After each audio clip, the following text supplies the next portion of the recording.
Halo teman-teman semua.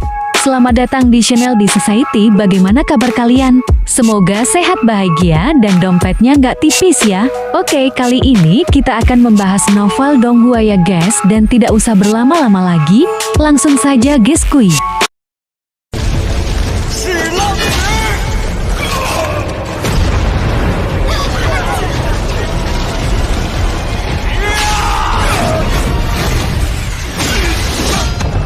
Kapal harta karun Kinmu singgah di prefektur Fen. Ia membawa Hulinger keluar dan membeli beberapa barang tahun baru, sehingga memenuhi seluruh kapal.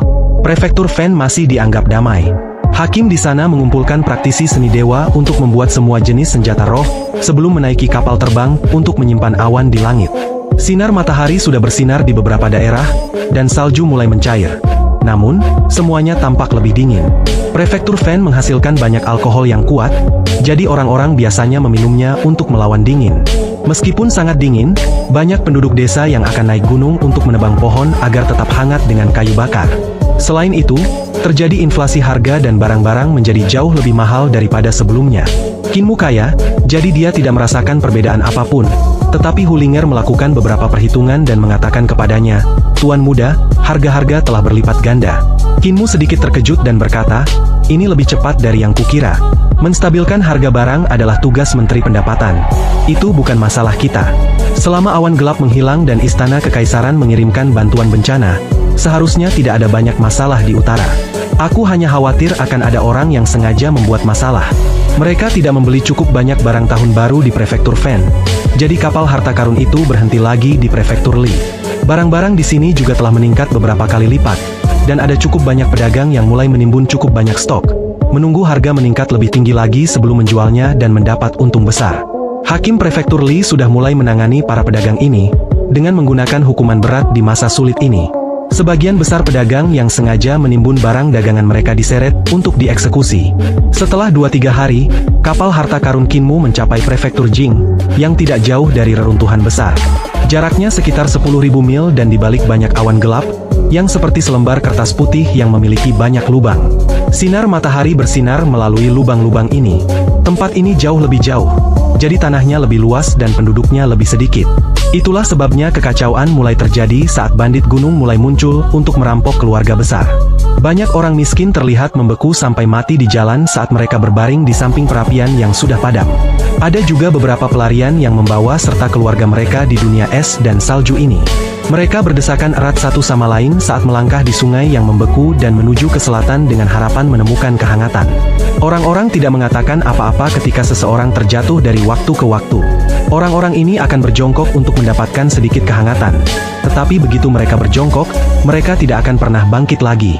Tempat-tempat yang digenangi air sungai berubah menjadi gunung es besar yang sesekali mengeluarkan suara berderit.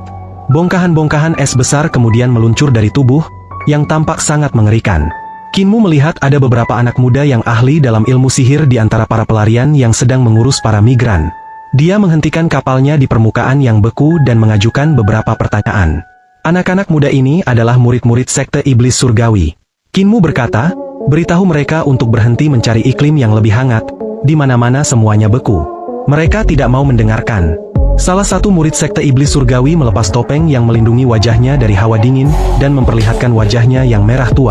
Ia kemudian berkata kepada pemimpin sekte muda mereka di bawah desiran angin dingin yang keras, "Begitu orang-orang ini berhenti, mereka tidak akan punya harapan lagi. Jika mereka terus berjalan, masih akan ada harapan di hati mereka bahwa mereka dapat menemukan tempat yang hangat." Kinmu tercengang. Dia mengeluarkan beberapa barang tahun baru yang bisa menghangatkan orang dan menyerahkannya kepada para pengikut sekte iblis surgawi. Ini agar mereka bisa membagikannya kepada orang-orang yang sedang dalam kesulitan. Dengan seluruh kekaisaran yang tertutup es dan salju, para iblis dan monster juga akan keluar untuk mencari makanan. Kalian harus ekstra hati-hati. Dia tidak tinggal lama di prefektur Jing. Kapal harta karunnya terbang ke langit dan menuju reruntuhan besar. Musim dingin di Kekaisaran Perdamaian Abadi sangat dingin, dan seiring berjalannya waktu, cuaca menjadi semakin dingin. Tak lama kemudian, banyak es yang menggantung di kapal harta karun, dan kecepatannya menurun drastis, sementara batu obat semakin menipis. Setiap beberapa ribu mil, Kinmu harus menghentikan kapal dan menjatuhkan es, baru kemudian kecepatan kapal dapat meningkat sekali lagi. Hulinger berdiri di samping tungku pil dan sesekali memasukkan batu obat ke dalamnya. Kinmu menjaga arah kapal harta karun yang terbang sangat rendah.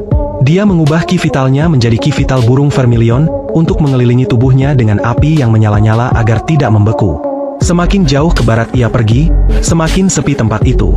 Semakin sepi tempat itu, semakin banyak pelarian, dan semakin banyak orang yang mati membeku di jalan. Selain itu, daerah terpencil memiliki lebih sedikit praktisi seni dewa, jadi ada lebih banyak tempat tanpa matahari.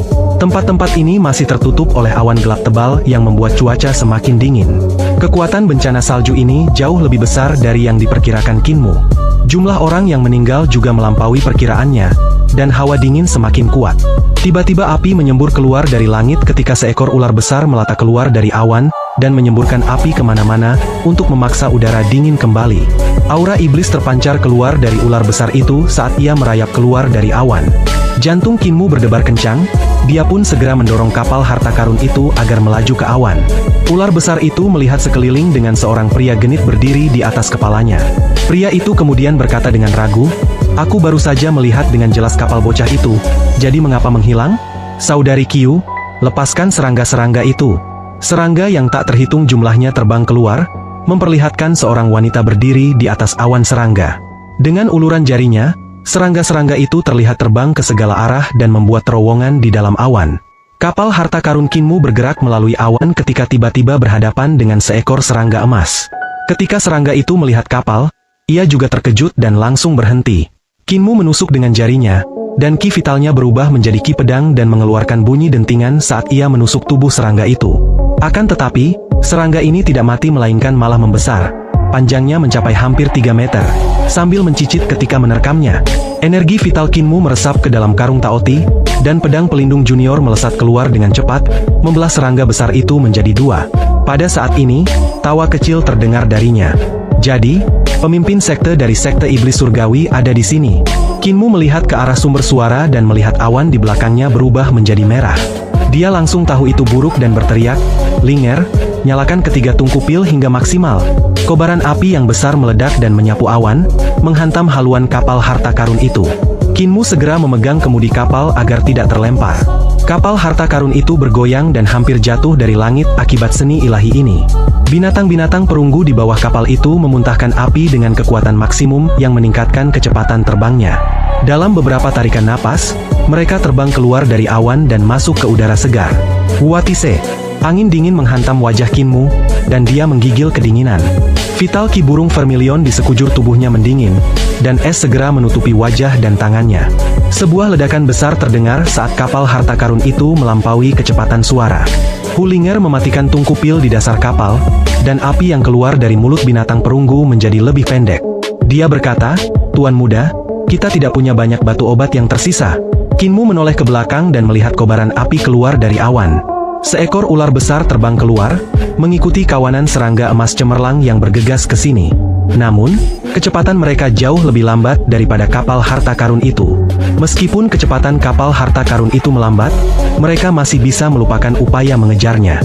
Kinmu menenangkan diri dan menggunakan ki vitalnya untuk membungkus kapal sebelum memasuki Palka. Berapa banyak batu obat yang tersisa? Hulinger masih sibuk menuangkan batu obat ke dalam tungku pil dan hanya bisa cemberut padanya. Kinmu menoleh dan sedikit mengernyit. Ia melihat bahwa hampir semua keranjang kosong, kecuali 1,5. Batu-batu obat yang digunakan untuk kapal terbang kekaisaran semuanya disiapkan secara khusus dan dibungkus dengan kertas kerajinan. Mereka hanya perlu memasukkan bungkusan demi bungkusan, dan mereka akan dapat mempertahankan penerbangan kapal terbang tersebut. Mereka telah membeli lebih dari selusin keranjang batu obat yang seharusnya cukup bagi mereka untuk terbang ke reruntuhan besar. Namun karena mereka terus berhenti dalam perjalanan untuk mencairkan es, persediaan mereka telah habis. Hulinger berkata, "Cuacanya terlalu dingin. Jika kita menggunakan kekuatan tungku pil secara maksimal, kurasa kita tidak akan bisa sampai ke reruntuhan besar." Pada saat ini, getaran hebat datang dari kapal harta karun, dan Kinmu segera keluar dari Palka. Tepat saat dia menjulurkan kepalanya, dia segera menutup pintu Palka. Serangkaian serangan terkonsentrasi terdengar saat lebih dari selusin pedang terbang menusuk ke dalam Palka kapal. Kinmu mendorong Palka kapal hingga terbuka dan melihat peluru pedang berputar-putar di langit. Dek dan Palka kapal dipenuhi dengan pedang-pedang terbang yang bergetar saat mereka mencoba menarik diri untuk kembali ke peluru pedang. Retas bentuk pedang. Kinmu mengangkat tangannya dan menebas. Pedang pelindung junior menebas, membelah peluru pedang. Peluru itu meledak, dan 100 pedang terbang yang patah jatuh dari langit. Pedang yang luar biasa, kata sebuah suara, dan Kinmu menoleh ke arah sumbernya dan melihat seorang sarjana berlari ke arah mereka melalui langit 10.000 kaki di atas mereka. Kecepatannya dapat membuat mata siapapun terbelalak. Master Sekte Qin dari Sekte Iblis Surgawi, identitasmu terungkap dan jalanmu akan terjal. Sarjana muda itu melompat maju seolah-olah dia sedang terbang dan seni ilahi akan meledak di belakangnya dari waktu ke waktu, mendorongnya ke depan lagi dan lagi. Suaranya terdengar mantap saat dia tersenyum. Ada banyak teman Dao yang menunggumu di depan. Tatapan mata Kinmu berkedip, dan dia mengulurkan tangannya. Pedang pelindung junior menyapu dengan cahaya dingin ke arah cendekiawan muda itu. Orang ini memiliki lengan longgar yang dia gunakan untuk menyambut pedang pelindung junior. Namun, ketika lengan bajunya tertusuk oleh cahaya pedang, dia tidak bisa menahan rasa heran. Dia segera menjentikan jarinya, dan seni ilahi lainnya meledak dari ujung jarinya, berubah menjadi banyak burung pipit yang membawa api dan bertabrakan dengan pedang pelindung junior. Jari pedang Kinmu berputar dan berubah menjadi bentuk pedang spiral, mencabik-cabik semua burung pipit dan membuat pedang pelindung junior menjadi merah terang karena panas.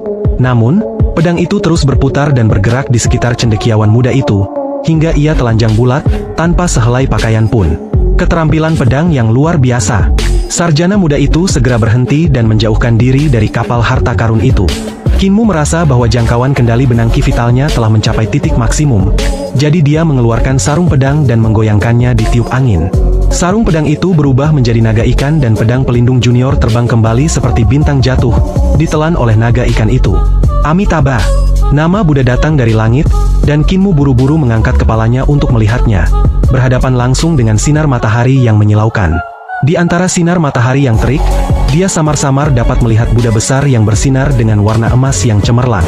Buddha itu turun dari langit langsung menuju kapal harta karun. Ki vital Kinmu meledak dan pedang pelindung junior terbang sekali lagi, berubah wujud menjadi wujud pedang bor untuk menusuk Buddha raksasa yang turun dari langit. Fajra tak terkalahkan.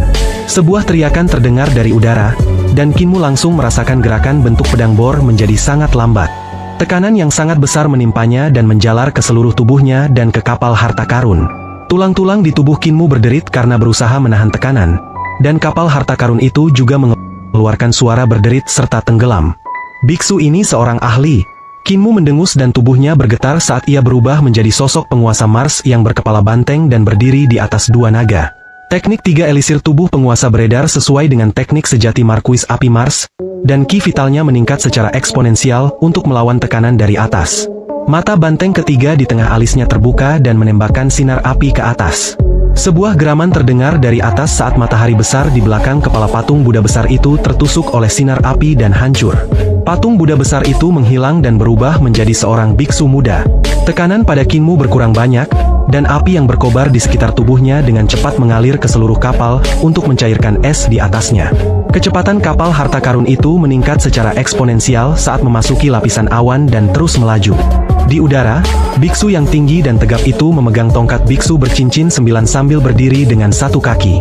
Darah menetes dari kaki lainnya saat dia melihat sekeliling. Sebelumnya, dia telah menggunakan teknik Fajra tak terkalahkan untuk menghadapi wujud pedang bor Kinmu secara langsung dan kaki yang menghalangi gerakan pedang pemuda itu hancur. Teknik Fajra tak terkalahkan tidak dapat menghalangi wujud pedang bor sepenuhnya. Kinmu kemudian berubah menjadi wujud penguasa Mars yang berhasil menghancurkan Buddha yang telah ditransformasikannya dengan menggunakan teknik Fajra tak terkalahkan. Memaksanya tidak punya pilihan selain mundur. Mata biksu yang tinggi dan tegap itu berbinar, dan dia mengerahkan kekuatannya untuk berlari cepat di atas awan. Setiap kali dia melangkah maju, sebuah teratai putih akan muncul di bawah kakinya. Dengan begitu, kakinya akan memiliki pijakan yang memungkinkannya untuk melesat maju dengan kekuatan yang lebih besar. Di antara lautan awan, kapal harta karun itu samar-samar terlihat. Kinmu menoleh ke belakang dan melihat biksu itu mengejar dengan cepat. Kecepatannya tidak melambat sama sekali. Orang-orang yang menyergapnya semuanya adalah ahli. Tidak perlu membicarakan Long Jionan dan wanita bermarga Qiu, karena mereka berdua adalah praktisi seni dewa dari alam 7 bintang. Sarjana sebelumnya dan biksu muda ini juga bukan orang biasa. Meskipun kedua orang ini bukan ahli di alam 7 bintang, mereka berada di puncak alam 6 arah. Kaki biksu itu mungkin terluka, tetapi kecepatannya masih sangat cepat. Dia tampaknya perlahan mengejar kapal harta karun itu. Linger, tingkatkan kecepatannya. Hulinger mendengar perintah Kinmu, dan kecepatan kapal harta karun itu berangsur-angsur meningkat, menjauhkan mereka dari biksu itu. Ketika biksu itu melihat kapal harta karun itu semakin menjauh, dia berhenti mengejar dan berseru kagum, betapa cepatnya kapal itu. Kinmu melihat situasi itu dan hatinya hancur. Biksu dan cendekiawan itu telah berhenti mengejarnya yang berarti mereka yakin bahwa dia pasti tidak akan bisa lolos dari penyergapan mereka. Ini memberitahunya satu hal, ada lebih banyak ahli di depannya. Kapal harta karun itu melaju sebentar sebelum melambat lagi. Tidak banyak batu obat yang tersisa, jadi jika tungku pil terus menyala dengan kekuatan penuh, batu obat akan terbuang sia-sia dan kapal tidak akan bertahan sampai reruntuhan besar. Selama kita terbang keluar dari area yang tertutup awan, kita akan berada di wilayah reruntuhan besar. Saat itu, kita tidak akan jauh dari desa, hanya sekitar 1000 mil jauhnya. Kinmu membubarkan wujud penguasa Mars dan datang ke haluan kapal untuk melihat-lihat. Dia masih belum bisa melihat ujung lautan awan ini. Kecepatan kapal harta karun itu sekarang masih sangat cepat, tetapi udara dingin yang menghantam wajahnya masih bisa ditahannya. Pada saat ini, dia melihat pemandangan aneh di atas lautan awan yang sangat terang. Sekitar belasan mil jauhnya darinya, lampu warna-warni berputar terus-menerus, bersinar ke segala arah. Saat kapal harta karun itu semakin dekat, Kinmu melihat bahwa sumber cahaya ini adalah pilar-pilar es. Pilar-pilar itu seperti pedang es raksasa, dan saat sinar matahari menyinari pilar-pilar itu, cahaya warna-warni akan terpantul, membuatnya tampak menyilaukan di lautan awan. Pedang-pedang es itu tampak tumbuh dari lautan awan, tetapi yang aneh adalah, pedang-pedang itu berputar tegak, membiaskan semua jenis cahaya dari sinar matahari. Jadi jelaslah bahwa pedang-pedang ini tidak terbentuk secara alami. Ekspresi Kinmu sedikit berubah, dan dia mengarahkan kemudinya ke kanan. Kapal terbang yang terbuat dari logam itu miring sehingga geladaknya hampir vertikal ke lautan awan. Kapal itu meluncur dengan lengkungan yang menakjubkan dan berlayar melewati pilar-pilar es. Linger, nyalakan tungku pil dengan kekuatan penuh. Teriak Kinmu, dan gerutuan Hulinger terdengar dari palka kapal. Tuan muda, Anda terus meminta saya untuk menyalakan kekuatan penuh. Tetapi jika kita terus seperti ini, kita benar-benar tidak akan bisa kembali ke reruntuhan besar. Tidak banyak batu obat yang tersisa. Kinmu mengabaikan gerutuannya dan memutar balik kemudi untuk membiarkan kapal harta karun itu kembali seimbang. Di sebelah kirinya, pedang-pedang es raksasa itu tiba-tiba bergerak. Kelihatannya seperti raksasa dengan banyak lengan yang tiba-tiba mencabut semuanya. Pedang es raksasa itu mengiris udara dan mengeluarkan suara siulan keras saat menebas ke arah kapal. Kecepatan kapal harta karun itu tiba-tiba meningkat, dan Kinmu mengendalikannya untuk menghindari pedang-pedang es yang menebas ke bawah. Dia menoleh ke belakang dengan tergesa-gesa dan melihat seorang wanita bergaun biru berdiri di antara pedang-pedang es yang besar. Dia sangat cantik tetapi memiliki tatapan dingin saat berjalan di antara pedang-pedang es itu. Ki vitalnya berwarna biru air. Dia telah menggunakan ki vitalnya untuk berubah menjadi lebih dari selusin lengan yang terus-menerus melakukan gerakan menusuk. Pedang es besar kemudian akan mengikuti dan melakukan gerakan yang sesuai. Untung saja dia tidak bisa mengejarku. Tepat saat Kinmu memikirkan ini, kecepatan wanita berpakaian biru itu tiba-tiba meningkat saat dia berlari cepat melewati awan. Saat dia berlari kencang, lengannya terus bergerak-gerak, dan Kinmu tertegun sejenak. Tiba-tiba, ledakan besar datang dari dasar kapal, dan kapal itu bergetar hebat saat jatuh di langit, hampir membuatnya terlempar. Kinmu memegang erat kemudi kapal, dan ketika kapal harta karun itu akhirnya berhenti, dia melihat pedang-pedang es terbentuk di sekitarnya saat pedang-pedang itu muncul dari permukaan awan. Kapal harta karun itu telah bertabrakan dengan salah satu pedang es sebelumnya. Meskipun pedang es itu telah hancur berkeping-keping, kapal harta karun itu juga rusak parah.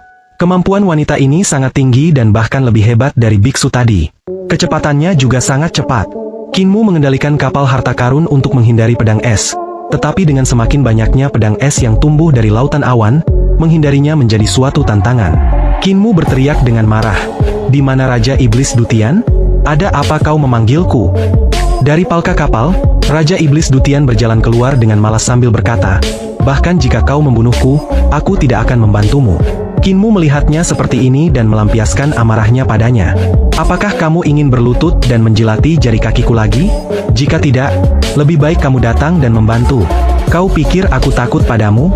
Raja Iblis Dutian mencibir. Tetapi dia tetap berjalan mendekat. "Lagi pula, aku penguasa Dutian. Jika kau ingin aku menyelamatkanmu, lebih baik kau bilang tolong." Pembuluh darah muncul di dahi Kinmu. "Tolong Bapak Iblis." Iblis Dutian merasa senang dan tersenyum. "Akan tiba saatnya kau menundukkan kepalamu kepadaku." Dia melihat Kinmu hendak meledak dan segera menyembunyikan senyumnya. Bahasa iblis bergema dari mulutnya, semakin lama semakin mendesak.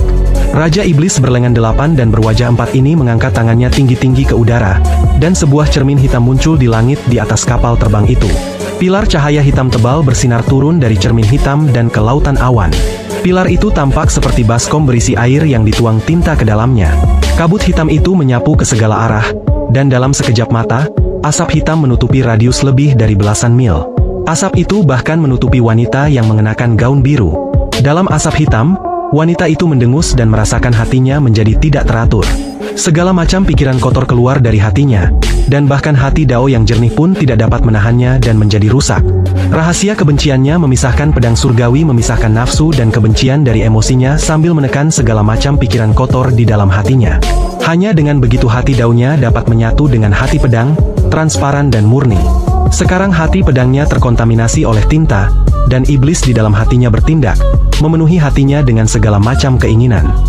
Sayang sekali, kalau saja aku punya cukup waktu, aku bisa melatih wanita seperti gunung es ini untuk menjilati jari kakiku hanya dalam waktu setengah hari. Raja Iblis Dutian mendesah. Suara Buddha terdengar dari kabut iblis saat biksu yang tinggi dan tegap itu tiba. Ia menggunakan tongkat biksu bercincin 9 miliknya tanpa penjelasan apapun. Cahaya memancar dari tongkat itu dan bersinar ke segala arah, membelah kabut iblis itu dan mengusirnya. Ketika biksu itu mengusir kabut iblis itu, tiba-tiba dia mendapat sosok yang panas jatuh ke dalam pelukannya, dan hati penganut agama Buddha itu hampir hancur berantakan. Orang yang telah jatuh ke dalam pelukannya tidak lain adalah wanita sedingin es dari istana perpisahan gairah. Pada saat ini, pakaiannya setengah terbuka dan dia hampir menelanjangi dirinya sendiri. Biksu itu segera mendorongnya dan berteriak, "Kakak senior Yu, kamu telah jatuh ke dalam mantra jalan iblis, apakah kamu tidak akan bangun?" Wanita itu diteriaki dengan suara Buddha yang keras dan iblis dalam hatinya pun sirna. Ia langsung tersadar kembali, dan wajahnya pun memerah. Ia segera menutupi tubuhnya dan berkata, "Aku malu, aku telah jatuh ke dalam mantra jalan iblis dan membiarkan mereka lolos." Master Sekte Iblis Surgawi Kinmu secara alami ahli dalam mantra jalur iblis, untuk menyihir hati orang dan merusak kultivasi mereka. Biksu muda itu menggoyangkan tongkat biksunya, dan cincin emasnya bergoyang, membantunya menekan iblis hatinya. Namun, dengan biksu kecil ini di sini, dia tidak bisa berlebihan. Senior Yu menggelengkan kepalanya. Kapalnya terlalu cepat, tidak akan mudah untuk mengejarnya jika dia melarikan diri. Tidak perlu khawatir kakak senior Yu. Dia tidak bisa lari. Di belakang mereka, cendekiawan muda itu menyusul dan berkata, "Murid dari Sekte Logika Miskin, cendekiawan Lan Yu menyapa kakak senior Banci dan kakak senior Yu. Bukan hanya kita yang memburu Master Sekte Iblis Surgawi ini. Hampir semua orang dengan kedudukan yang sama seperti kita telah bergerak. Mereka telah memasang jaring yang tidak bisa dihindari, jadi dia tidak akan bisa lari." Biksu Banci hendak mengatakan sesuatu ketika ia melihat segerombolan serangga menyerbu. Di antara mereka ada seekor ular merah besar yang mengendalikan gas iblis dan merayap. Kecepatannya sangat cepat, sehingga akan mencapai mereka dalam waktu singkat. Dia adalah kakak senior Qiu dari Kastil Tiga Keajaiban dan tuan muda Sekte Penunggang Naga Long Jionan. Cendekiawan Lan Yu melihat dan berkata, "Temperamen Long Jionan aneh dan jahat. Dia menyukai pria dan mengejarku selama setengah hari ketika dia melihat bahwa aku tampan. Jangan sampai kita bertemu dengannya." Pada saat ini, cahaya pedang yang tak terhitung jumlahnya saling bersilangan di awan yang jauh, tampak sangat menyilaukan. Mata Biksu Banci berbinar, dan dia berkata, "Aku ingin tahu ahli sekte pedang mana yang telah mencegat Master Sekte Iblis Surgawi, mari kita bergegas." Semua orang langsung setuju, siap bergerak keluar, saat mereka melihat seseorang meloncat ke awan bagaikan seekor kera sambil mengejar kapal harta karun itu. Ahlinya Sekte Pedang Kera Adipati, pendekar muda Yuan San. Lan Yu mengenali orang itu dan langsung berteriak, "Kakak senior Yuan San, mustahil bagi Master Sekte Iblis Surgawi untuk melarikan diri. Jadi mengapa kita tidak mengepung dan memusnahkannya bersama-sama?" Yuan San menghentikan langkahnya dan menunggu mereka menyusul. "Ada pedang harta karun di tangan Master Sekte Iblis Surgawi, jadi peluru pedangku dihancurkan olehnya. Kapalnya juga aneh, tidak terbuat dari kayu melainkan logam. Aku menusuknya dengan ribuan pedang namun aku tetap tidak dapat menghancurkannya. Itu terbuat dari besi hitam, saat bertabrakan dengan pedang es pemisah kebencian, pedang itu tidak hancur, tetapi pedang es pemisah kebencian yang hancur." Sebuah kapal bercangkang besi yang terbang di langit, semua orang saling memandang dengan cemas. Bagaimana kapal seberat itu bisa terbang? Lan Yu menoleh ke belakang, dan raut wajahnya sedikit berubah. Long Jionan sudah di sini, ayo kita pergi secepatnya. Kinmu menyingkirkan Yuan Shan dari jejaknya dan segera memeriksa sekelilingnya. Ribuan lubang telah terbuka di kapal harta karunnya oleh pedang terbang, dan udara bocor di semua tempat. Yuan Shan dari sekte pedang kera Adipati sangat lincah, dan gerakan serta serangannya sangat lincah. Keahlian pedangnya juga luar biasa tajam, tetapi untungnya, badan kapalnya terbuat dari besi hitam, jadi cukup kokoh dan berhasil menahan serangan ahli keahlian pedang ini. Akan tetapi, karena udara mulai bocor melalui palka kapal, lajunya melambat. Terlebih lagi, haluan kapal bertabrakan dengan pedang es raksasa yang menciptakan celah besar. Saat melaju ke depan dengan kekuatan penuh, angin bertiup ke badan kapal yang memperlambat laju kapal. Jika aku bisa berhenti, aku bisa memperbaikinya dalam waktu setengah hari, tetapi orang-orang ini tidak akan memberiku waktu setengah hari. Untungnya kita tidak jauh dari reruntuhan besar sekarang. Tepat saat Kinmu memikirkan hal ini, suara Hulinger terdengar dari bawah. Tuan muda, kepala binatang perunggu di bawah kapal telah terpenggal. Apakah itu penting? Kinmu sedikit terkejut dan berkata, tidak penting, pendaratannya hanya akan sedikit bergelombang. Si rubah kecil menjulurkan kepalanya dari palka kapal dan bertanya dengan mata berbinar. Seberapa bergelombang? Kinmu bertanya padanya dengan bingung. Apa yang kamu tanyakan ini? Kita kehabisan batu obat? Katanya dengan keras dan jelas. Tuan muda tidak menyadarinya. Kapal kita perlahan-lahan turun, jadi kita akan segera jatuh dari langit. Meskipun kapal harta karun itu masih terbang maju, Kinmu sekarang menyadarinya mulai turun ke lautan awan. Dia segera memutuskan, Linger, bangunkan babi itu. Saatnya dia berkontribusi. Raja Iblis Dutian menjadi marah. Buah Jindul, siapa yang kau panggil babi? Aku jelas-jelas ikut andil. Hulinger memutar matanya ke arahnya. Kita tidak sedang membicarakanmu, tapi lihatlah kau mengakui bahwa kau seekor babi. Tuan muda sedang membicarakan tentang naga besar. Naga besar, bangunlah, jangan tidur lagi. Kapal ini akan jatuh dan Tuan muda berkata akan sedikit berguncang. Naga Kilin perlahan bangkit dan merangkak keluar dari palka. Perutnya terseret ke lantai, dan dia menggerutu. Kamu masih memanggilku naga besar beberapa hari ini. Apakah dia bisa terbang? Kinmu sedikit khawatir. Dia segera memeriksa semua barang tahun baru di palka kapal, dan menyimpannya di dalam tas taotinya. Dia kemudian meraih Raja Iblis Dutian, berpikir untuk memasukkannya juga. Namun mulut karung taoti itu tidak cukup besar, jadi ia hanya bisa memasukkan satu kaki. Kinmu berpikir untuk membongkar tubuh Dewa Iblis ini, tetapi Raja Iblis Dutian berkata dengan marah, apa yang kau lakukan? Jangan bongkar aku, kesadaranku sekarang berada di tubuh ini dan jika kau bongkar, kesadaranku juga akan ikut terbongkar. Tidakkah kau tahu cara menggunakan karung ini? Gunakan ki vitalmu untuk menyalakan mulut taoti. Mata Kinmu berbinar, dan energi vitalnya mengalir keluar dan menerangi tanda-tanda taoti di karung itu. Tiba-tiba, bukaan karung itu membesar dan berubah menjadi mulut taoti yang besar. Mulut itu memiliki radius 20 meter dan dapat menelan Raja Iblis Dutian secara utuh. Ini memang lebih mudah digunakan. Kinmu terkejut sekaligus gembira. Ia mengikat karung itu ke pinggangnya dan melompat ke punggung naga Kilin bersama Hulinger sebelum berteriak, tinggalkan kapal, ayo pergi. Awan api tumbuh di bawah kaki naga Kilin, dan dia bangkit dari kapal, yang tenggelam ke dalam awan dan mulai jatuh.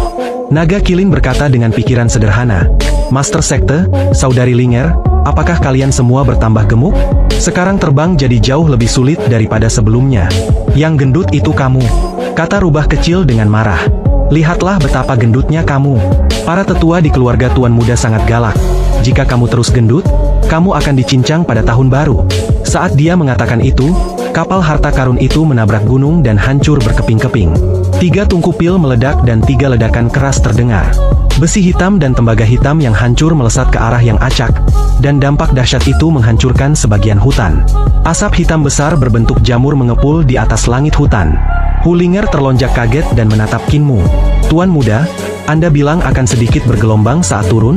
Hehe, Kinmu berteriak ke naga Kilin, naga gendut, kalau kamu tidak berlari lebih cepat, kamu akan dimakan saat tahun baru. Naga Kilin menggigil kedinginan dan segera mulai berlari kencang dengan sekuat tenaga. Awan api di bawah kakinya membesar dan menjadi lebih kuat, meningkatkan kecepatannya secara eksponensial. Namun, setelah berlari sejauh belasan mil, ia mulai terengah-engah tanpa henti. Pada saat ini, puluhan cermin muncul di sekitar naga Kilin. Cermin-cermin ini muncul dari puncak gunung di bawah mereka. Setiap cermin memiliki 8 sudut yang berputar mengelilinginya. Cermin-cermin itu membesar karena angin dan memiliki radius 3 meter. Saat ini, jaraknya 300 meter dari cermin-cermin itu. Naga Kilin melihat bahwa situasinya buruk dan segera turun. Namun, ada juga cermin yang datang dari bawah yang menghalangi jalannya. Naga Kilin hendak berlari ke atas ketika sebuah cermin juga datang dari atas. Cahaya pedang melesat dari gunung dan menghantam salah satu cermin dengan bunyi berdenting. Cermin itu kemudian memantulkan cahaya pedang ke cermin lain. Dengan cermin yang memancarkan cahaya dari satu ke yang lain, semakin banyak cahaya pedang datang dari puncak gunung di bawah dan terpantul. Cahaya pedang bertambah banyak, dan dalam sekejap, mereka menjadi jaring yang sangat terkonsentrasi. Namun dari puncak gunung, tampak lebih banyak lagi cahaya pedang yang terbang di atasnya. Sungguh keterampilan formasi yang aneh. Rambut Kinmu berdiri tegak. Ini adalah semacam formasi pedang yang menggunakan cermin. Mereka memantulkan cahaya pedang, berkonsentrasi sehingga hampir tidak ada cahaya pedang yang terbuang. Namun, menghancurkan formasi pedang ini juga mudah. Aku hanya perlu menghancurkan cermin-cermin ini. Kinmu mengangkat tangannya, dan pedang pelindung junior menebas ke arah cermin yang terang. Namun, cahaya pedang yang tak terhitung jumlahnya mengenai pedang pelindung junior dan menghancurkannya. Pedang itu terjatuh dan terguling ke dalam hutan di bawah. Kultivasinya jauh lebih tinggi dariku. Aku rasa dia adalah praktisi seni dewa di alam 6 arah, atau alam 7 bintang. Hati Kinmu hancur. Dia mengeluarkan sarung pedang, siap untuk mengambil kembali pedang pelindung junior. Area di mana Naga Kilin bisa bergerak menjadi semakin kecil.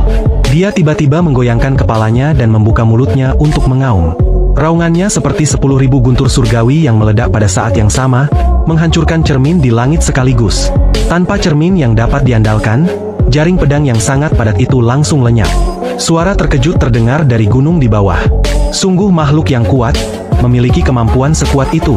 Ketika Naga Kilin mendengar kata biadab, dia tidak dapat menahan amarahnya dan memuntahkan bola api ke puncak gunung di bawahnya.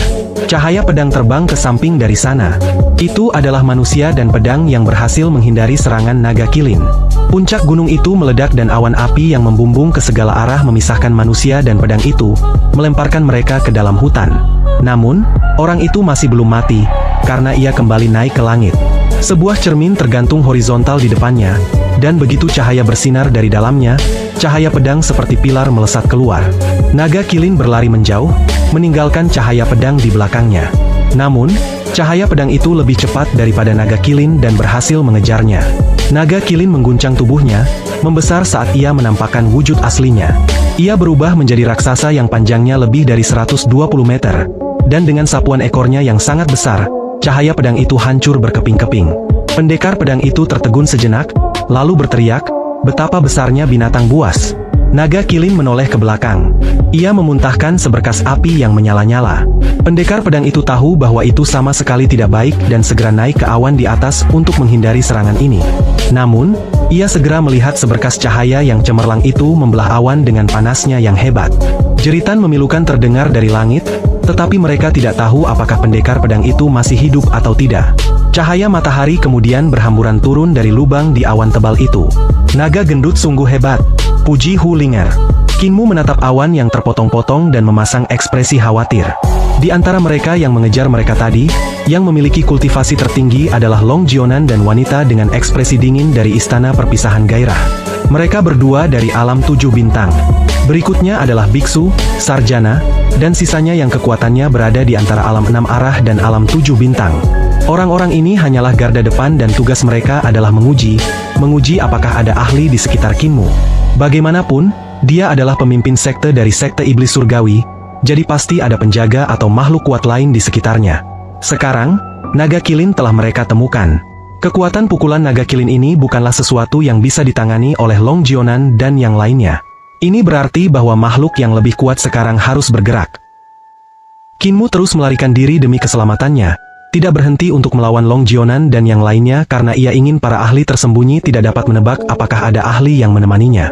Jika mereka tidak dapat menebak, mereka hanya dapat terus membiarkan Long Jionan dan yang lainnya mengujinya, memberinya kesempatan untuk memasuki reruntuhan besar. Itu akan menjadi yang paling aman baginya. Sekarang setelah Naga Kilin bergerak, kesempatan ini hilang. Para ahli dari sekte iblis surgawi diperintahkan olehnya untuk mengirimkan bantuan bencana, jadi tidak ada penjaga yang mendampinginya. Jarak dari sini ke reruntuhan besar sudah kurang dari 1000 mil. Ayo lari. Kinmu menghela napas dalam-dalam dan berkata dengan suara rendah. Semakin dekat kita ke reruntuhan besar, akan semakin aman. Naga Kilin memiliki perawakan yang sangat besar, dan kecepatannya meningkat pesat dari sebelumnya. Meskipun perutnya masih besar dan terengah-engah, ia berlari seperti cahaya yang berkedip-kedip dan bayangan yang lewat. Dalam waktu singkat, raksasa ini telah berlari sejauh 100 mil di bawah awan tanpa bertemu siapapun. Tiba-tiba, Kinmu berkata, "Berhenti dan mendaratlah di gunung di bawah." Naga Kilin berhenti dan mengecilkan tubuhnya, lalu mendarat di antara pegunungan di bawahnya. Ia tiba di sebuah lembah yang tertutup salju, dengan salju setebal 3 meter. Pegunungan di sekitarnya berwarna putih bersih dan tampak sangat sunyi. Tidak ada bangunan yang terlihat. Kobaran api mengelilingi tubuh Kinmu dan mencairkan salju di lembah, membuatnya dapat melihat kerangka yang menutupi dasar lembah. Tempat ini mungkin adalah medan perang kuno tempat pertumpahan darah pernah terjadi. Dia telah menggunakan mata langit hijaunya untuk melihat sekeliling dan melihat dendam yang meluap dari tempat ini. Itulah sebabnya dia memilih untuk berhenti di sini. Mari kita temui makhluk-makhluk yang mengejarku, Master Sekte Iblis Surgawi, di sini dan lihat seberapa kuat mereka. Kinmu mengeraskan hatinya, dan ki vitalnya meledak. Tulang-tulang yang tak terhitung jumlahnya menumpuk satu sama lain, dan segera membentuk 4 altar tulang putih. Dia mengeluarkan 4 patung Dewa Iblis yang disembunyikannya di dalam karung Taotie, dan meletakkannya di 4 altar. Dia kemudian mengeluarkan harta karun jimat Sekte Gunung Agung, dan mulai merapal mantranya. Perintah pengiriman rune Dewa Pemindah Hantu dari Sekte Gunung Agung. Keempat patung ini adalah patung Dewa-Dewa Iblis Dutian. Raja Iblis Dutian telah menyuruhnya memahat 5 patung Dewa-Dewa Iblis, untuk melawan para Dewa Iblis yang tidak mau mengikuti perintahnya. Namun, Kinmu hanya memanggil 1 dari mereka, jadi dia masih memiliki 4 patung Dewa Iblis. Buah Jindul, jika kau memanggil tubuh asliku, aku bisa membantumu membunuh mereka semua, kata Raja Iblis Dutian dengan suara yang keras dari dalam karung Taoti. Kinmu mengabaikannya, dan bahasa iblis samar terdengar. Harta karun jimat itu berputar-putar saat semakin banyak rune pada patung Dewa Iblis pertama menyala. Kinmu secara bertahap membangun koneksi dengan Dewa Iblis dari dunia lain, dan dengan dirinya sendiri sebagai jembatan, ia menghubungi yang lain di Dutian. Kalian benar-benar dari jalur iblis, bersembunyi di sini untuk memanggil iblis, kata sebuah suara kuno. Kalian sering mengatakan bahwa kalian bukan pengikut sekte iblis, jadi katakan padaku, apa bedanya apa yang kalian lakukan sekarang dengan apa yang dilakukan iblis? Seorang Taois tua berjalan mendekat sambil memegang pengocok ekor kuda di tangannya, dan sebilah pedang di punggungnya. Kinmu tidak terpengaruh oleh kata-katanya dan terus memanggil iblisnya. Tiba-tiba, cahaya darah meledak dan menyinari lembah yang tertutup salju ini seperti diwarnai dengan darah. Cahaya darah itu meluap ke langit dan percikan api yang berderak berubah menjadi kilat melingkar yang meledak ke segala arah. Kilat itu menyambar dinding di sekitar lembah dan mencairkan salju tebal. Bahkan bebatuan pun mencair dan berubah menjadi lahar yang mengalir menuruni dinding. Petir yang melingkari cahaya darah membentuk jaring yang berderak saat bergerak. Energi iblis yang mengerikan datang membombardir dari dunia lain dan menghantam patung yang ada di altar. Patung kayu itu langsung pecah dan membengkak, menjadi semakin tinggi dan tinggi sementara auranya menjadi semakin mengerikan. Suara marah dan cemas Raja Iblis Dutian terdengar dari kantong Taoti di pinggang Kinmu. Buah Jindul, kau menahan diri saat memanggil Dewa Iblis Kiahe bukan? Pemanggilan Dewa Iblis bencana kali ini jauh lebih kuat. Kali ini dia berbuat salah pada Kinmu. Meskipun Kinmu telah menguasai banyak bahasa iblis saat ia memanggil Dewa Iblis Kiahe di perguruan kekaisaran, ia belum menguasainya sepenuhnya. Setelah beberapa hari berlalu, ia telah mencerna bahasa iblis yang telah dipelajarinya saat ia membuat perjanjian hitungan bumi dengan Raja Iblis Dutian. Saat ia menguasai lebih banyak bahasa iblis, Dewa Iblis yang ia panggil secara alami akan menjadi lebih kuat. Ia tidak menahan diri sebelumnya. Sang Taois tua melihat pemandangan mengerikan ini dan kehilangan ketenangannya sebelumnya. Ekspresinya sedikit berubah, dan dia mengeluarkan pengocok ekor kuda. Rambut ekor kuda itu menjadi lebih panjang karena tertiup angin, dan setiap helai rambut berubah menjadi pedang panjang yang panjangnya puluhan meter dalam sekejap. Rambut-rambut itu menyebar di udara dan tampak seperti payung putih yang berputar-putar dari jauh. Namun, ukurannya berkali-kali lipat lebih besar. Bahaya yang ditimbulkan oleh sapu ekor kuda sangatlah tinggi. Setiap helai rambut telah menjadi pedang yang tajam, dan semakin tajam, semakin sulit untuk bertahan. Kecepatan sapu ekor kuda itu sangat cepat, dan ia mengiris petir yang tak terhitung jumlahnya. Orang tua itu langsung muncul di langit di atas lembah dan menyerang energi iblis mengerikan yang datang dari dunia lain. Kinmu merasakan pemanggilan iblis dicegat dan berteriak. Naga Kilin terbang ke udara dan meraung marah. Raungannya melesat ke arah kumis ekor kuda dan mengacak-acak rambutnya.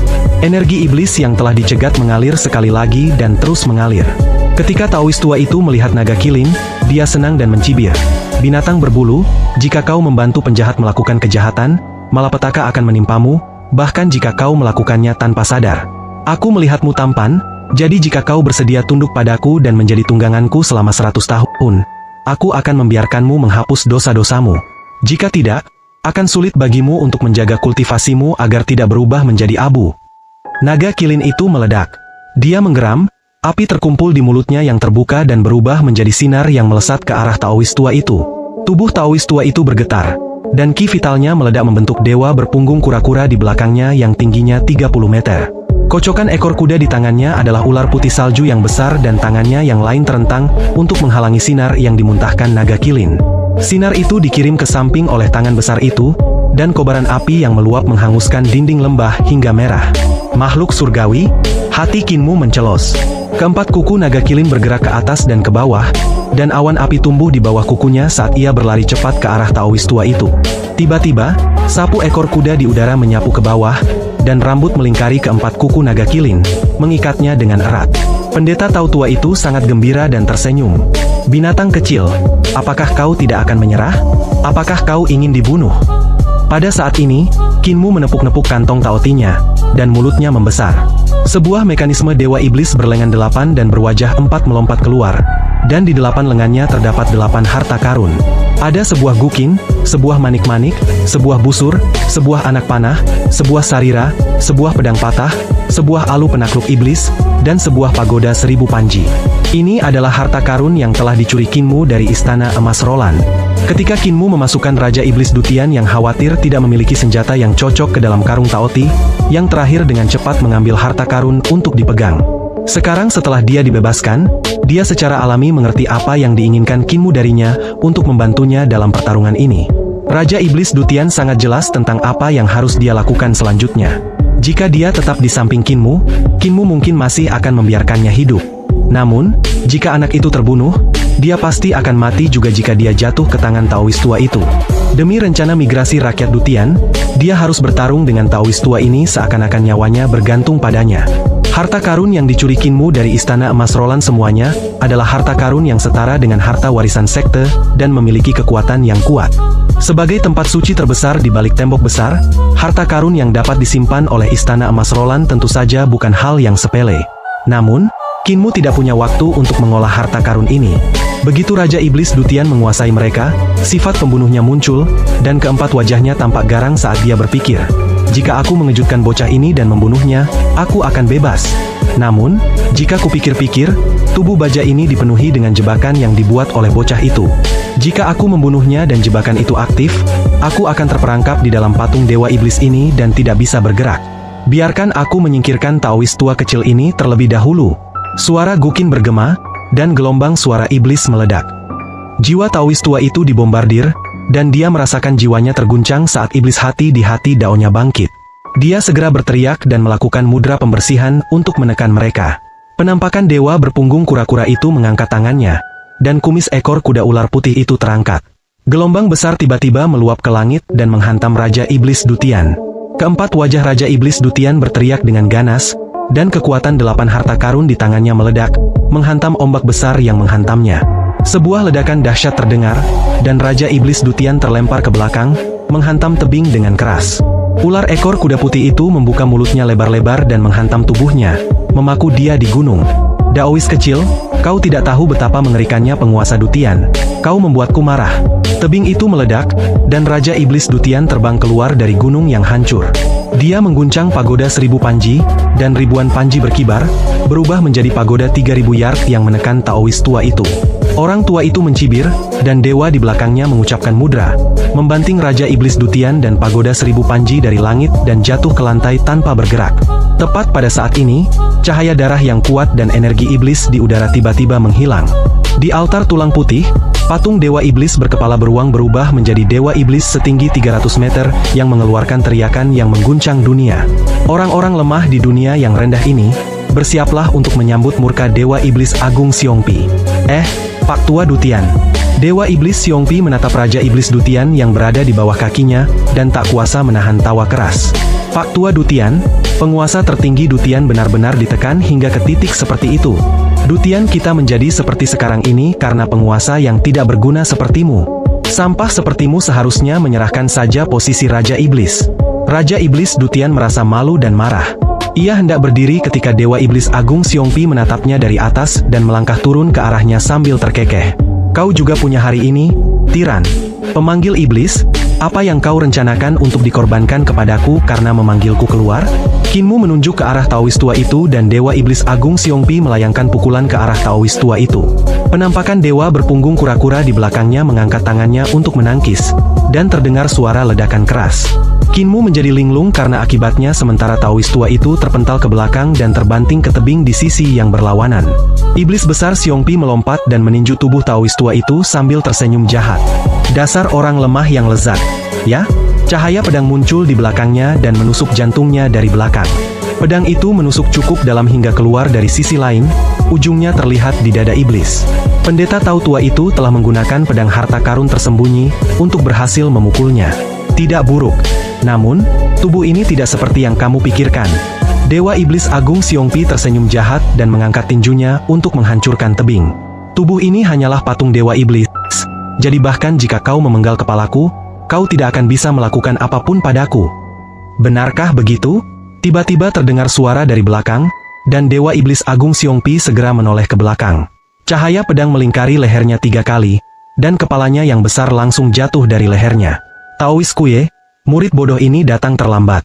Cahaya pedang itu terbang dan mendarat di atas tebing tempat berdiri seorang sarjana yang pakaian hijaunya berkibar di udara. Tatapannya mendarat pada tubuh tanpa kepala Dewa Iblis Agung Xiongpi sebelum beralih ke tubuh Kinmu, yang dia sapa dengan hormat. Bawahan guru sekte logika miskin Luwensu yang malang memberi hormat kepada Master Sekte Iblis Surgawi. Master Sekte Iblis Surgawi adalah seorang senior. Jadi tidak berlebihan bagi seorang junior untuk mendekati senior. Benar begitu? Kepala Dewa Iblis Agung Xiongpi melayang dan mendarat di lehernya sambil tersenyum.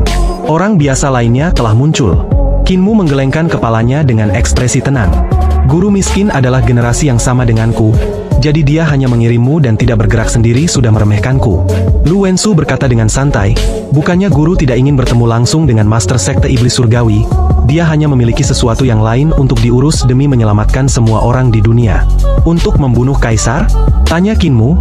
Guru kekaisaran memberikan wajah kepada Rulai agar dia bisa menyelamatkan guru miskin dan yang lainnya. Rulai juga berjanji bahwa guru miskin akan menjadi biksu dan tidak akan pernah ikut campur dalam urusan duniawi lagi. Mengapa dia mengingkari janjinya? Ekspresi Lu Wensu menjadi kaku, lalu tiba-tiba dia tertawa. Demi kehidupan orang-orang di dunia, mengapa dia tidak bisa menarik kembali kata-katanya? Kinmu menoleh ke belakang untuk melihat dan melihat seorang biarawati Tao datang dari gunung lain. Dia mengenakan jubah Tao putih, dan bunga plum disulam di depan dadanya. Pengembara King Yu dari Istana Bunga Roh memberi salam kepada Master Sekte Iblis Surgawi. Kinmu tersenyum. Mengapa seorang pengembara harus menyapa? Biarawati Tao itu berkata dengan sungguh-sungguh. Meskipun kau musuh, etika tidak boleh hilang. Pemimpin sekte kecil dari Sekte Iblis Surgawi, kau mungkin membenci kami karena menindas yang lemah. Tetapi bagaimanapun juga, kau adalah pemimpin sekte dari tempat suci nomor 1 di jalur iblis. Senioritasmu lebih tinggi dari kami, jadi ini tidak bisa dianggap sebagai menindas yang lemah. Kinmu tersenyum tipis dan berkata, tidak masalah, tidak masalah. Siapa lagi yang ingin membunuhku? Aku di sini untuk membunuhmu. Awan ajaib melayang dan seorang arhat mendarat di puncak gunung. Tasbih tergantung di kedua tangannya, dan setiap tasbih sebesar kepala manusia. Ia menyatukan kedua telapak tangannya dan berkata, Guru Sekte Iblis Surgawi memiliki kedudukan yang sangat tinggi, jadi biksu kecil ini ada di sini untuk mencerahkanmu dan menaklukkan iblis. Semoga Guru Sekte Iblis Surgawi memberikan bimbingan kepadaku. Pemimpin sekte dari tempat suci nomor 1 di jalur iblis seharusnya tidak takut pada orang lain seperti Kukan. Orang lain datang ke puncak gunung lain dengan mengenakan pakaian compang-camping yang penuh lubang. Namun, dia bersemangat dan tertawa keras dengan kepahlawanan yang mencapai awan. Saya bawahan dari Master Sekte Pengemis Ki Dayo. Master Aula Teratai Luo Sanpo memberi salam kepada Master Sekte Iblis Surgawi. Saya di sini untuk menuntut nyawa Master Sekte. Benar, sepertinya Master Sekte memiliki iblis rubah kecil yang telah menyinggung Master Sekte Ki, dan Master Sekte Ki berkata bahwa dia harus dibunuh. Hulinger segera bersembunyi di belakang Kinmu, hanya kepalanya yang menyembul diam-diam. Master Sekte Kinmu benar-benar picik, dia tidak berdaya. Luo Sanpo menunjuknya dan tersenyum. Itu rubah kecil. Semuanya, bagiku untuk dapat mengepung dan memusnahkan Master Sekte Iblis Surgawi bersama semua orang yang berada di jalan lurus dunia persilatan benar-benar merupakan kesempatan yang beruntung dan juga peristiwa yang menggembirakan. Mari kita sebut konvensi kita ini sebagai majelis untuk membantai iblis dan mempertahankan Dao. Pertemuan untuk membantai iblis dan mempertahankan Dao? Nama yang bagus. Di gunung, Taoist Kuye merangkak naik dan memuntahkan seteguk darah. Ia kemudian duduk di tebing untuk mengatur napasnya. Jika kita berhasil memusnahkan Master Sekte Iblis Surgawi dan mengembalikan kedamaian ke dunia, investasi kita akan sepadan.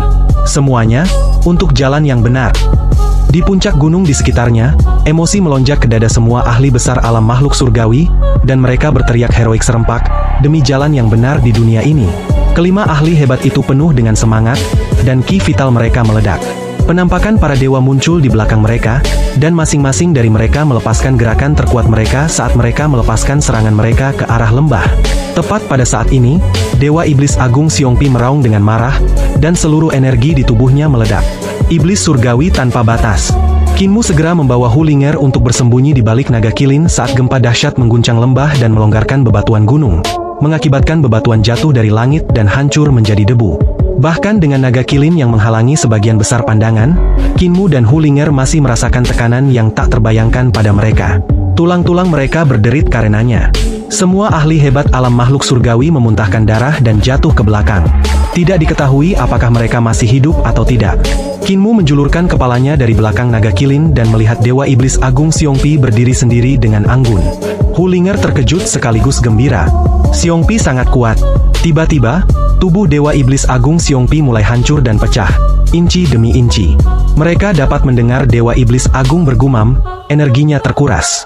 Sayang sekali aku tidak dapat memanen pengorbanan ini, tetapi untungnya aku berhasil melihat betapa menyedihkannya Raja Iblis Dutian. Pemanggil iblis, aku pergi. Ketika dia selesai, tubuhnya meledak dengan keras saat kesadarannya kembali ke dunia lain. Hulinger tercengang saat mendengar batuk Luo Sanpo dan yang lainnya dari lembah. Para ahli belum dibunuh oleh Dewa Iblis Besar Xiongpi. Tuan muda, Hulinger menoleh dan menatap Kinmu. Tidak apa-apa. Kinmu bangkit dan menepuk-nepuk debu di tubuhnya. Dia mengangkat Raja Iblis Dutian yang tertimpa tanah dan melemparkannya ke punggung naga kilin. Pemuda itu bersemangat saat dia memasukkan 3 altar lainnya ke dalam karungnya dan berteriak, "Naga gendut, lari!" Awan api tumbuh di bawah kaki naga kilin saat ia terbang ke langit dan berlari keluar lembah. Pengembara Qingyu duduk dan mengangkat tangannya untuk memukul ke depan. Petir menyambar dengan cepat, dan sambaran petir yang tak terhitung jumlahnya melingkar di udara seperti naga hijau yang melesat menuju naga kilin. Pengembara Qingyu tiba-tiba memuntahkan darah, dan telapak tangannya bergetar. Guntur di telapak tangannya meleset dari sasarannya, dan membuat lubang besar di gunung di depan naga kilin. Kinmu terkejut. Kekuatan dari seni ilahi makhluk-makhluk dari alam makhluk surgawi ini, sangat mencengangkan meskipun mereka terluka. Jika kelompoknya terkena, mereka pasti akan mati dengan menyedihkan. Lu Wensi, Arhat Pusan, dan yang lainnya berdiri dengan gemetar, terpaksa memuntahkan darah. Mereka tidak dapat menahan rasa takut yang masih ada karena mereka semua telah meremehkan Dewa Iblis Besar Xiongpi yang dipanggil Kinmu, yang mengakibatkan mereka semua terluka parah dalam satu pukulan. Jika Daoist Kuye tidak mengganggu pemanggilan Kinmu sekali, Dewa Iblis Besar Xiongpi sebenarnya akan menjadi lebih kuat. Jika itu terjadi, pada saat itu, mereka semua tidak akan cukup untuk membunuhnya. Haruskah kita mengejarnya? Lu Wensu bertanya dengan suara rendah. Pada saat ini, Taoist Kuye duduk dalam posisi lotus. Dengan napas yang pendek, dia tersenyum sedih. Taoist tua ini tidak akan bisa menaklukkan iblis dengan sesama teman Dao. Kekuatan hidupku telah dihancurkan oleh iblis itu, daging fana ini tidak lagi berguna. Semua orang bersedih. Daowin Kuye melantunkan mantra dengan lembut, hidup hanyalah daun yang layu, yang jatuh dengan lembut di mata air kuning di ujungnya. Rekan-rekan Dao, kalian harus mengeksekusi Master Sekte Iblis Surgawi itu. Aku ingin melihatnya di jalan menuju alam baka. Aku akan pergi dulu. Setelah selesai, dia meninggalkan kehidupan ini. Lu Wensi berteriak keras, "Hati-hati, teman Dao, kami pasti akan mengirim iblis ini untuk menemuimu." Arhat Pusan mendesah dalam-dalam, dengan kekecewaan dan frustrasi yang nyata. Sambil menyatukan kedua telapak tangannya, ia berkata dengan hormat, "Hidup ini hanyalah daging fana, yang harus kau korbankan untuk bertemu Rulai."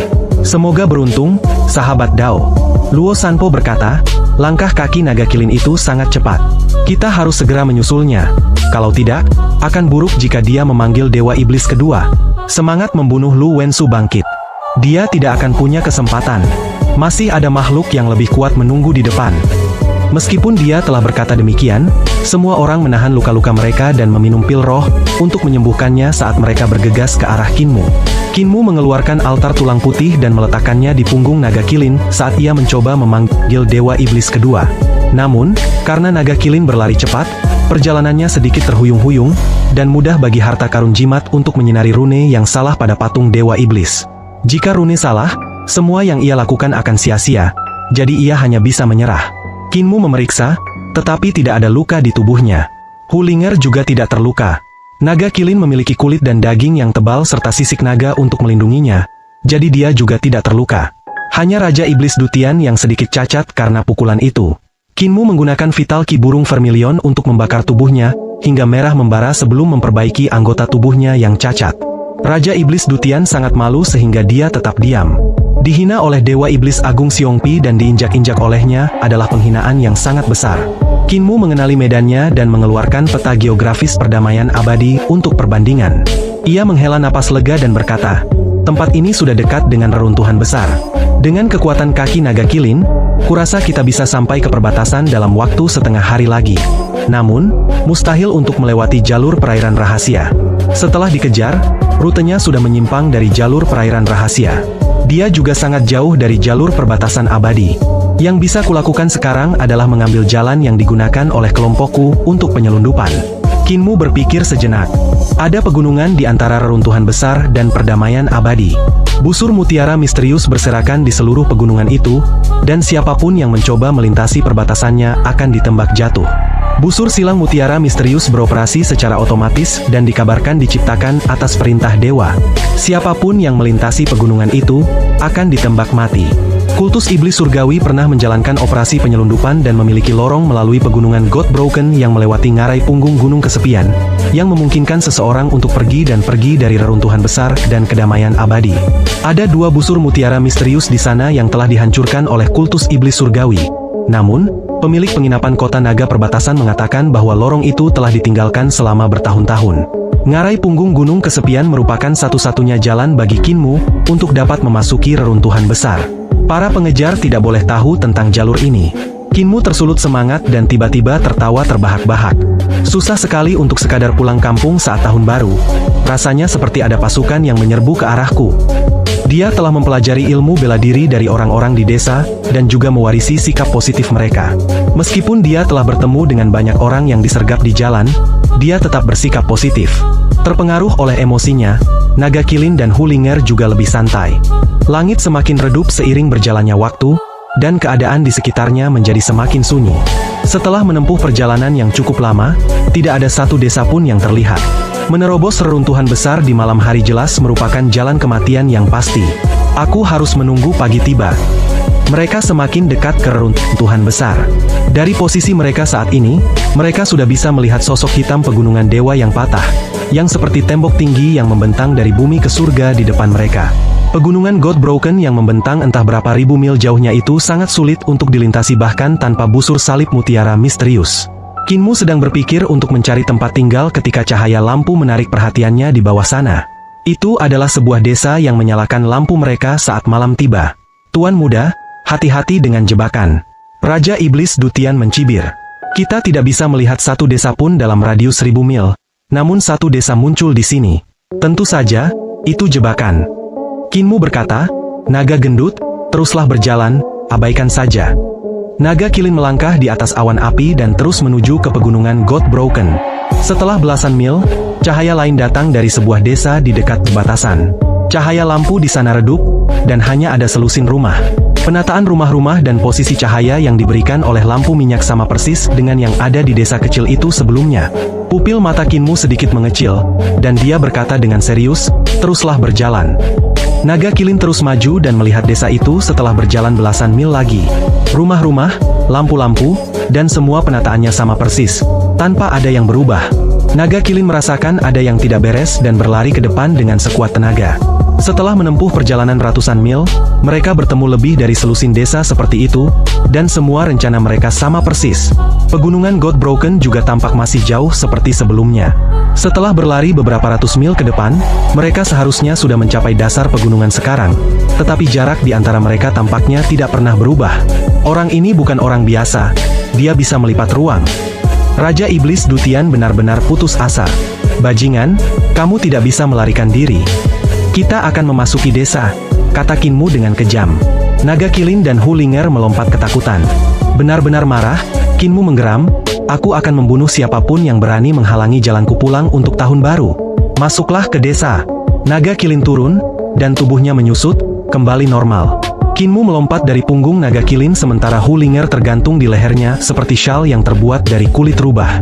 Raja Iblis Dutian mengikutinya dari belakang dan melihat sekeliling dengan keempat wajahnya dengan hati-hati. Kinmu berjalan menuju pintu masuk desa dan melihat bahwa desa ini sangat normal. Ada tiang bendera di pintu masuk, dan di bawahnya ada tunggul batu untuk kuda. Desa itu sangat tenang, dengan seekor anjing menggonggong ke arah mereka, tampak sangat garang dengan giginya yang menggeram. Rubah di leher Kinmu diam-diam membuka matanya dan membuat anjing itu takut. Pintu kayu terbuka dan seorang tetua keluar sambil menyalakan lampu minyak. Anjing itu kembali ke punggung tetua itu dan menjadi berani lagi, mulai menggonggong sekali lagi. Kinmu menunjukkan ekspresi lembut dan menyapa yang lain. Saya sedang lewat ketika melihat tanah berharga Anda. Langit mulai gelap dan tidak ada tempat bagi saya untuk beristirahat di sekitar sini. Jadi surga mengasihani saya dengan mengizinkan saya bertemu dengan tetua. Bisakah tetua mengakomodasi kami dengan memberi kami tempat untuk beristirahat? Guru Sekte Iblis Surgawi terlalu sopan. Tetua itu memiliki fitur wajah yang panjang dan sempit dengan alis putihnya yang terkulai rendah. Desa ini sangat kecil, tetapi kami memiliki banyak kamar tamu yang kosong. Jika pemimpin sekte tidak membencinya, kamu dapat menemukan rumah untuk beristirahat. Bulu rubah di leher Kinmu meledak dan bergetar tak terkendali. Raja Iblis Dutian dan Naga Kilin tercengang. Tetua beralis putih ini bahkan tidak repot-repot menutupi apapun dan menyebut Kinmu sebagai Master Sekte Iblis Surgawi. Jelas dia tidak punya niat untuk bersembunyi dan meremehkan menutupi kebenaran. Perbuatan mereka yang berputar-putar di tempat itu kemungkinan besar adalah perbuatan sesepuh ini. Kinmu mengucapkan terima kasih dan bertanya, "Tetua, ada berapa banyak orang di desa ini?" Tetua beralis putih itu berkata, "Saat ini hanya ada manusia dan seekor anjing. Namun, aku telah menggantungkan lampu di setiap kamar. Sebentar lagi, penduduk desa akan bergegas datang, dan ketika saatnya tiba, mungkin akan ada perayaan besar yang akan sangat berisik. Master Sekte Iblis Surgawi, mohon jangan berpaling. Kami semua hanyalah kuli, orang-orang yang menjual hidup kami untuk bekerja dan tidak tahu etika. Semoga Master Sekte Iblis Surgawi memaafkan kami." "Tidak masalah, tidak masalah." Kinmu mengucapkan selamat tinggal kepada tetua beralis putih dan datang ke pusat desa. Dia memilih halaman terbesar dan berkata, "Tetua, silakan kembali. Kami akan tinggal di sini." Penatua beralis putih itu tersenyum padanya. "Selamat malam, Master Sekte Iblis Surgawi." Kinmu mendorong pintu hingga terbuka, dan senyum di wajahnya langsung menghilang. Dia berkata cepat, "Jangan bicara dan masuk ke kamar utama untuk tidur. Tidak seorang pun boleh membuka mata mereka." Naga Kilin dan Hulinger tidak mengerti apa maksudnya. Raja Iblis Dutian berkata, "Orang tua ini punya niat jahat." Kinmu mencabutnya dengan mudah, dan Raja Iblis Dutian menjadi tidak bergerak. Kinmu membuka pintu ruang utama dan melempar mesin itu ke lantai serta menutup kedua belas matanya. Naga Kilin menerobos masuk sambil mendobrak pintu kayu, dan keduanya pun terjatuh ke tanah. Naga Kilin ingin mengatakan sesuatu, tetapi Kinmu diam saja dan memberi isyarat menutup matanya. Hulinger turun dari leher Kinmu dan naik ke punggung Naga Kilin untuk menutup matanya. Kinmu membuka tas taotinya dan mengeluarkan sebuah gulungan. Dia memejamkan mata dan memaku sebuah lukisan di dinding sehingga menghadap ke pintu masuk. Kakek cacat berkata bahwa lukisan ini adalah lukisan kepala desa di masa kecilnya dan lukisan itu dapat mengusir kejahatan. Mari kita lihat apakah kakek cacat berbohong kepadaku atau tidak. Dia berbaring dan membalikkan tubuhnya menghadap pintu masuk. Matanya terbuka lebar. Seluruh lingkungan menjadi sunyi. Setelah beberapa saat, terdengar suara langkah kaki dari luar, dan dia mendengar suara yang agak familiar yang sepertinya milik Lu Wensu. Senior King San menyalakan lampu di malam hari untuk memanggil kami, jadi mungkinkah Anda telah menemukan Master Sekte Iblis Surgawi? Seorang wanita berkata, "Kami malu untuk mengatakan bahwa kami tidak dapat membunuhnya bahkan setelah semua pengejaran dan Taoist Kuye bahkan menderita di bawah tangannya yang berbahaya, mati oleh Dewa Iblis yang telah dipanggilnya. Ini sepertinya suara pengembara King Yu. Tetua beralis putih itu berbicara selanjutnya. Pemimpin sekte iblis surgawi sedang tidur di desa. Senior King San masih yang terbaik. Biarkan aku pergi dan membunuhnya sekarang juga. Tidak usah terburu-buru, mari kita tunggu rekan praktisi lainnya sebelum mengakhiri hidupnya dan merayakan kemenangan besar ini. Sesaat berlalu, dan terdengar suara langkah kaki lagi.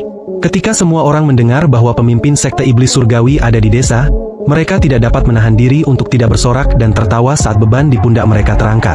Terdengar suara orang-orang minum di luar, dengan lampu-lampu menyala terang di sekeliling mereka. Jelaslah bahwa para praktisi yang kuat ini sedang merayakan. Meskipun kemampuan Master Sekte Iblis Surgawi tidak kuat, dia punya banyak trik tersembunyi dan benar-benar sulit dihadapi. Aku malu mengatakannya, tapi kami terluka dan hampir terbunuh oleh Dewa Iblis yang dia panggil. Menyingkirkan iblis ini hari ini akan dianggap sebagai mengembalikan keadilan kepada dunia. Ayo, bersulang. Kakak senior Feng Qiwu ada di sini? Ayo, mari kita rayakan terbebasnya dunia dari iblis ini. Lampu di luar sangat terang, dan bayangan bingkai jendela di rumah Kinmu berkedip tanpa henti. Cuacanya sangat dingin, dan Kinmu dapat melihat Hulinger menggigil.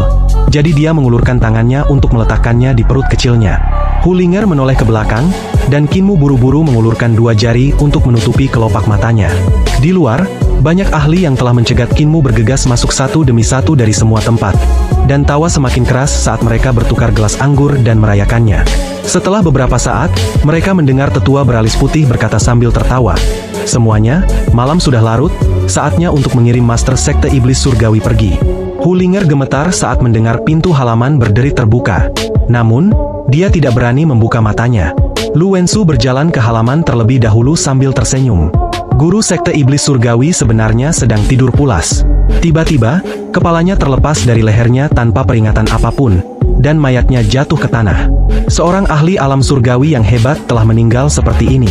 Ada ahli di halaman. Saudara Lu terbunuh. Keributan terjadi di luar halaman, dan ledakan terdengar saat para praktisi kuat menerobos dinding halaman dan menerobos masuk. Api berkobar di sekitar tubuh mereka, dan di belakang mereka adalah penampakan para dewa dengan aura yang meluap ke langit. Tepat saat mereka mendarat di tanah, kepala mereka tiba-tiba terlepas dari leher mereka. Meskipun mereka semua memiliki kemampuan hebat, mereka tetap mati secara misterius.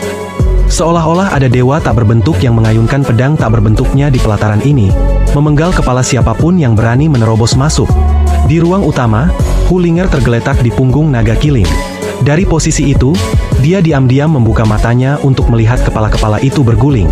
Pemandangan yang aneh. Jelas tidak ada musuh, tetapi ketika praktisi kuat alam makhluk surgawi melangkah ke halaman, mereka akan langsung mati secara tidak wajar. Yang lain bereaksi seolah-olah mereka telah bertemu musuh besar. Seorang praktisi alam makhluk surgawi berteriak, dan ki pedangnya menutupi seluruh tubuhnya seperti embun beku saat dia memasuki halaman. Dengan tatapan waspada, dia menyapukan pandangannya kemana-mana. Keterampilan pedangnya rumit, dan ada cahaya pedang yang tak terhitung jumlahnya berenang di sekitar tubuhnya seperti ikan yang sangat bagus. Metode yang diambilnya adalah metode pasif untuk membela diri. Dengan ribuan ikan toda yang berisi kultivasinya yang sangat padat berenang di sekitarnya, dia dapat membuat mereka segera melakukan serangan balik ketika bertemu dengan musuh dan memberikan pukulan mematikan.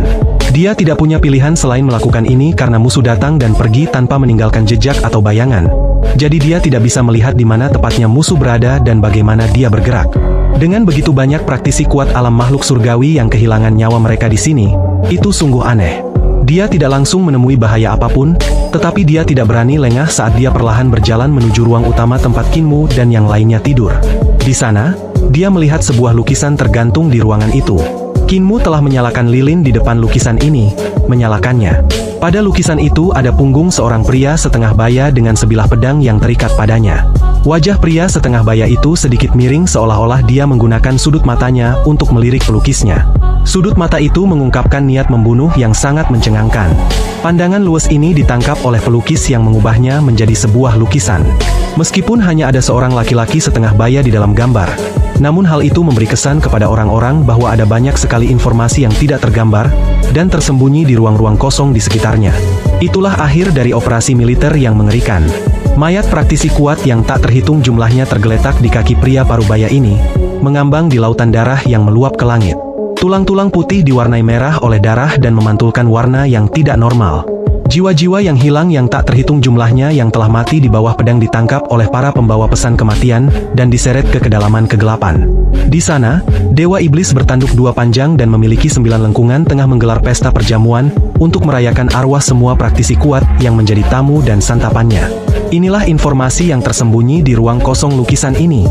Di halaman, ahli alam makhluk surgawi tercengang saat melihat lukisan ini dan orang di dalamnya. Dia melihat kepalanya sendiri terlepas dari lehernya dan merasakan semuanya menjadi sangat lambat saat dia jatuh ke dalam kegelapan tanpa cahaya. Dia merasakan dirinya tenggelam ke bawah tanpa henti, tidak pernah mencapai dasar kegelapan itu. Kepalanya jatuh ke tanah dan terguling 2 kali. Matanya masih terbuka lebar. Tiba-tiba sebuah tangan besar terulur dan mencengkeram kepalanya. Masih ada 9 orang di luar halaman yang berdiri di sana dengan wajah ketakutan. Hanya sesepuh beralis putih, Daois King San, yang masih tenang. Dialah yang telah mencengkeram kepala ahli alam makhluk surgawi. Dia juga satu-satunya ahli hebat alam hidup dan mati di antara semuanya. Daois King San menatap mata ahli itu dan menghela napas dalam-dalam. Pedang yang luar biasa. 8 orang lainnya segera melihat ke atas dan bertanya dengan suara gemetar. Apa yang ditemukan Senior King San? Lihat matanya. 8 orang berkumpul dan melihat ada cahaya pedang di mata kiri dan kanan ahli ini. Pedang itu tampaknya telah mengarah langsung ke wajahnya. Dan pada saat berikutnya, kehidupan ahli ini telah berakhir. Daois King San mengangkat kepalanya dan melihat ke arah ruang utama tempat Kinmu dan yang lainnya sedang tidur. Pedang itu ada di sana. Apa sebenarnya yang ada di sana? Dia perlahan menggerakkan tubuhnya dan menemukan sudut yang bagus. Seperti ini, dia melihat cahaya lilin yang berkedip-kedip dan sudut sebuah lukisan. Itu lukisan. Aku bisa melihat sudut kemeja orang dalam lukisan itu. Senior King San, apakah perlu repot-repot seperti itu? Bukankah lebih baik menghancurkan seluruh rumah ini dan orang-orang di dalamnya? Seorang praktisi kuat alam makhluk surgawi tiba-tiba bergerak, dan peluru pedangnya melayang ke udara. Cahaya pedang seperti pilar keluar dan menusuk ke arah rumah tempat Kinmu dan yang lainnya berada dengan suara mendesing. Pilar pedang itu luar biasa tebalnya, dan apapun yang dilewatinya hancur berkeping-keping. Inilah bentuk pedang spiral yang didirikan oleh Guru Kekaisaran. Guru Kekaisaran bukanlah orang yang egois. Bentuk-bentuk pedang yang ia ciptakan sebagian besar diwariskan turun-temurun, dan ada banyak sekte pedang di dunia persilatan yang mengembangkan penguasaan pedangnya. Orang yang baru saja melancarkan gerakannya adalah salah satu dari para profesional. Pemahamannya tentang bentuk pedang spiral melampaui pemahaman banyak orang lain. Jurus pedang ini sangat mengesankan, dan jika pedang itu menerjang ke ruang utama, pasti akan menghancurkan semua yang ada di sana menjadi debu, dan menghilangkan keberadaannya. Tidak peduli apakah itu Kinmu, Raja Iblis Dutian, atau Naga Kilin, semuanya akan hancur berkeping-keping. Jangan arahkan niat membunuhmu pada lukisan itu. Ekspresi Daois King San tiba-tiba berubah, dan dia ingin menghentikan yang lain, tetapi sudah terlambat. Pilar pedang itu tampaknya telah bertemu dengan penghalang tak berbentuk, karena terhenti di udara sebelum hancur berkeping-keping. Kemudian meledak dengan keras. Tanda merah muncul di jantung alis praktisi kuat itu, dan setetes darah segar menetes keluar sebelum dia jatuh ke tanah. Hati-hati, waspadalah, teriak King San dengan tegas. Auranya meledak, dan 6 ledakan terdengar dari tubuhnya. Embrio roh, 5 elemen, 6 arah, 7 bintang, makhluk surgawi, kehidupan dan kematian 6 harta karun ilahinya yang agung telah terbuka sekaligus. Di sekelilingnya, para praktisi kuat alam makhluk surgawi tak kuasa mempertahankan posisi mereka dan terpaksa terus-menerus mundur karena auranya yang meluap. Di belakang Daois King San, penampakan dewa berkepala naga dan bertubuh manusia muncul. Dewa itu tampak turun dengan separuh tubuhnya masih di kehampaan sementara separuh lainnya melangkah ke dunia nyata. King San meraih cermin dan menatap Kinmu dan yang lainnya yang masih tidur di ruang utama dengan cemas sebelum berteriak dengan suara serak. Apakah kalian tidak akan berjaga-jaga? Apakah kalian sedang mencari malapetaka? Pada saat ini, Kinmu, yang berpura-pura tidur di ruang utama, menyipitkan matanya dan melihat sosok manusia melayang turun dari dinding di belakangnya. Dia bisa melihat bayangan punggung seorang pria parubaya yang memanjang karena cahaya lilin. Pria parubaya yang berjalan turun dari lukisan itu bertubuh tinggi dan ramping serta membawa pedang harta karun di punggungnya. Ia sangat pendiam dan tampak seperti roh tanpa tubuh jasmani saat ia melayang menuju halaman. Sosok itu mendongak menatap langit dan mencabut pedang di punggungnya. Pria itu mengayunkan pedangnya dan bernyanyi dengan suara pelan saat cahaya pedang bergerak sementara ikan dan naga menari. Kinmu tidak berani bergerak sama sekali, merasa bahwa ada pedang ki yang tajam dan cahaya pedang di mana-mana di dunia ini yang bergerak ke sana kemari di sampingnya, berenang dalam waktu dan ruang. Dia memejamkan matanya tetapi masih ada cahaya pedang berkelebat di depan matanya, merobek kegelapan. Dia mendengar ki pedang yang sangat cepat dan cepat menerobos udara. Dia membuka matanya, dan ada cahaya pedang yang saling bersilangan di mana-mana di depannya. Teriakan marah datang dari luar halaman, dan akibat yang mengerikan tiba-tiba membombardirnya. Di malam yang gelap, rumah-rumah lain di desa itu terbang ke langit, hancur dan hancur berkeping-keping. Jantung Kinmu berdebar kencang. Kakek Tuli telah menganugerahkan jiwa, dia telah menganugerahkan jiwa kepada kepala desa dalam lukisan itu. Tiba-tiba, seluruh suara dan cahaya menghilang, bersamaan dengan suara nyanyian pelan. Mata Kinmu setengah terbuka, dan samar-samar dia bisa melihat sosok berjalan ke arahnya seolah-olah ingin kembali ke lukisan di belakangnya. Tiba-tiba, sosok itu hancur dan berubah menjadi genangan tinta di tanah. Kinmu tertegun sejenak, lalu segera membuka matanya. Dia melihat ke belakang dengan saksama dan melihat selembar kertas putih tergantung di dinding. Cahaya lampu berkedip-kedip, sementara keadaan di sekitarnya sunyi senyap. Kinmu menghela napas dalam-dalam, dan Hulinger membuka matanya dan bertanya dengan suara rendah, "Tuan muda, sekarang sudah aman, ayo tidur." Ia lalu menambahkan, "Besok kita masih harus menyeberangi gunung dan berjalan cukup jauh." Hulinger menundukkan kepalanya, dan Kinmu juga berbaring. Melihat kertas putih di balik cahaya lilin, hatinya terasa tenang. Segitu dulu untuk episode kali ini. Kita lanjut di next episode ya. Matur. Oke teman-teman, terima kasih telah menyimak novel Donghuanya ya. Dan jangan lupa like, subscribe dan share ya. Dan sehat selalu untuk kalian. Sampai jumpa di episode selanjutnya.